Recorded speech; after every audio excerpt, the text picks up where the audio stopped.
John Beattie on BBC Radio Scotland. Yeah, brilliant tune. Thank you, Grant. Welcome to the programme. Thank you so much for joining us. Coming up today, Prince Charles has coronavirus. The 71-year-old royal is in Scotland and is self-isolating at Balmoral. He'd been displaying mild symptoms. He was tested on Monday. The results came through last night and confirmed that he has got the virus. The number of COVID-19 deaths here have risen to 22. The First Minister said there are 719 confirmed cases and 51 people are now in intensive care.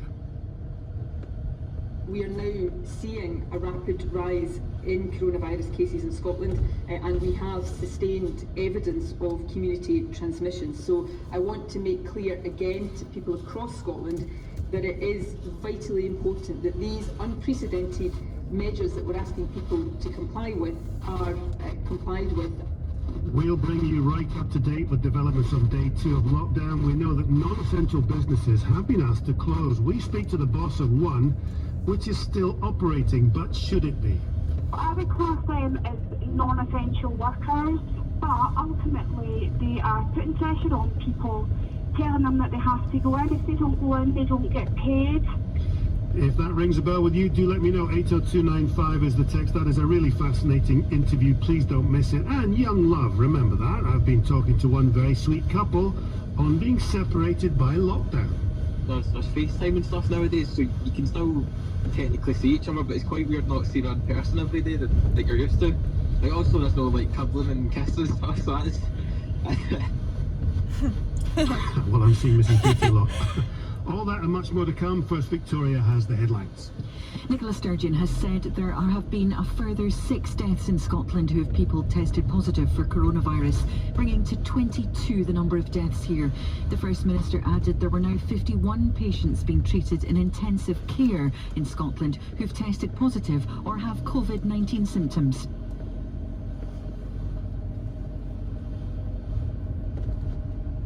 Well, we seem to be having a few technical problems. The Prince of Wales has tested positive for coronavirus. Clarence House says the 71-year-old prince has mild symptoms, but otherwise remains in good health. A 21-year-old woman from Coventry is believed to have become the youngest person in the UK without any underlying health conditions to have died from coronavirus. The family of Chloe Middleton are urging people to do their bit and protect others. In a Facebook posting, Chloe's mum, Diane Middleton, has urged people who think that it's just a virus to think again. Nearly 500,000 people have filed welfare benefit claims in the past 9 days, with more than 100,000 applications made yesterday. The Department of Work and Pensions said extra resources were being deployed to tackle the problems caused by the volume of claims. Spain has now recorded more corona deaths than China, the epicenter of the pandemic. Madrid says 738 people with the virus have died in the past day, taking to the total more than 3,400. The President of the European Commission, Ursula von der Leyen, delivered this message to Spanish citizens on social media. I know that you're concerned that your own families can fall sick and that there is a shortage of medical equipment. But I want you to know that we are working tireless to help you. You're not alone. No estáis solos. The United Nations launched a humanitarian funding drive to help fight COVID-19 across the world. It's asking countries to contribute $2 billion in cash for nations struggling to contain the virus. Conservation experts are calling for urgent action to protect wild gorillas, chimps and orangutans from the potential threat of coronavirus. They want to see a reduction in research, tourism and even stopping infrastructure projects in their habitats, which bring people in closer contact with the animals. People should avoid using a microwave at the same time as their Wi-Fi, according to Ofcom. The media regulator says it's one way to improve internet speeds. It comes as millions work remotely across the UK. The government said reliable internet speeds are crucial as the UK battles the coronavirus. BBC Radio Scotland News. Okay, thank you.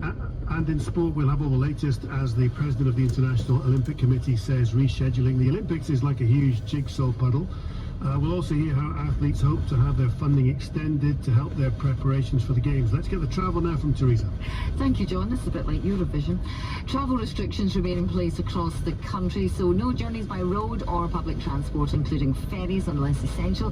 Many trains, buses running a restricted service in Glasgow's Underground is set to close at 9 p.m. Aberdeen, the A944 has been closed for roadworks westbound. That's out of town at Kingswells. And looking at the speed sensors, slow in the B9077 past the Golf Central. This is heading toward Bridge of Dee. Edinburgh, slight queues on the M8 eastbound joining the bypass at Hermiston Gate, and slow too in Lanark Road, the A70 at